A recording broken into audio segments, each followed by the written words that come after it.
ഭഗത് പറഞ്ഞ ഒരുപാട് ടാലൻസ് വരുന്നുണ്ട്, ഒരുപാട് നല്ല നല്ല ആർട്ടിസ്റ്റുകൾ വരുന്നുണ്ട്.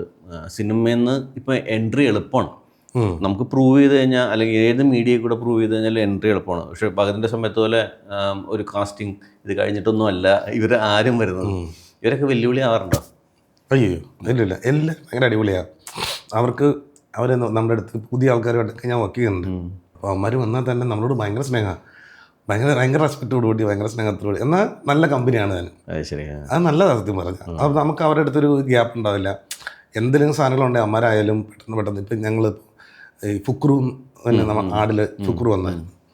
ഫുക്രു ശരിക്കും പറഞ്ഞു കഴിഞ്ഞാൽ ന്യൂജൻ്റെ എക്സ്ട്രീം ലെവലിൽ നിൽക്കുന്ന ഒരു തന്നെ. അവൻ ഈ പറഞ്ഞ പോലെ പിള്ളേകളിക്കും കാര്യങ്ങളൊക്കെ. പക്ഷേ അടുത്തറിഞ്ഞപ്പോൾ ഇത്രയും ജീവിതത്തെക്കുറിച്ച് ഇത്രയും ഒരു ചിന്തയുള്ള ഒരു 10 വർഷം കഴിഞ്ഞിട്ട് എങ്ങനെയാവണമെന്ന് വരെ അവൻ ചിന്തിച്ച് വെച്ചിട്ടുണ്ട്. അതിനുള്ള പണി എടുത്ത് വെച്ചിട്ടുണ്ട്. അപ്പോൾ അങ്ങനെയുള്ള പിള്ളേരാണ് ഇപ്പോൾ ഉള്ളത്. ശരിയാ. അപ്പോൾ അത്രയും വിഷനുള്ളവന്മാരുടെ കൂട്ടത്തിൽ നമ്മൾ നിന്ന് കഴിഞ്ഞാൽ നമുക്ക് കുറച്ചൊക്കെ കിട്ടുമല്ലോ. അല്ല, നമ്മൾ ഈ അടച്ചാക്ഷേപിക്കേണ്ട കാര്യമില്ല. ന്യൂജൻ എന്ന് പറഞ്ഞിട്ട് ഭയങ്കര ചിന്തയില്ല കേട്ടോ. നമ്മൾ ആ ചിന്തിക്കുന്ന രീതികൾ വേറെയാണ്, പുതിയ തോട്ടുകളാണ്. ഡെഫിനറ്റ്ലി അമ്മയുടെ കൂടെ നിന്ന് പഠിക്കുക എന്നുള്ളതാണ് ചെയ്യേണ്ടത്, ബുദ്ധിയുള്ളവർ. അതെ, അത് ശരി.